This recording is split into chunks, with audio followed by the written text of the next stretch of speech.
Golden rules of how to make a proper cup of tea.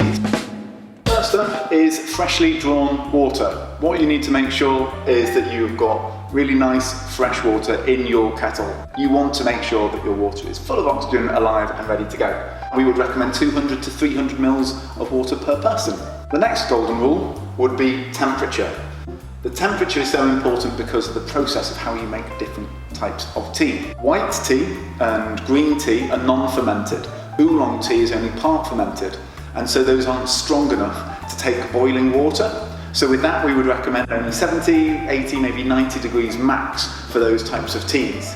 Whereas black tea, as we know it, something like an English breakfast or an Earl Grey or a chai, that needs boiling water to get all that delicious flavour out of it. The same for Rooibos or red bush tea or any of the herbal infusions that you might have. They need boiling water to get all those best flavours.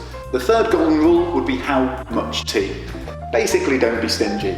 So what we would say is 1 tea temple per person. If you were just making it in a mug, pop 1 in. If you've got a pot for 2, use 2 tea temples.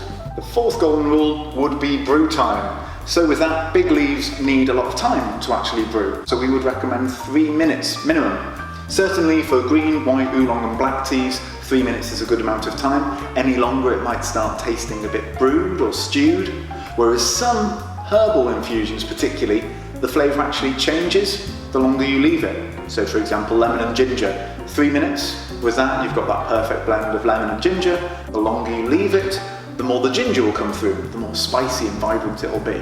And then finally, the fifth golden rule is, do you offer milk? We would say you can drink milk in your black tea and your Rooibos, and then it would be no in your green, white and oolong teas because they're not fully fermented, and also in herbals.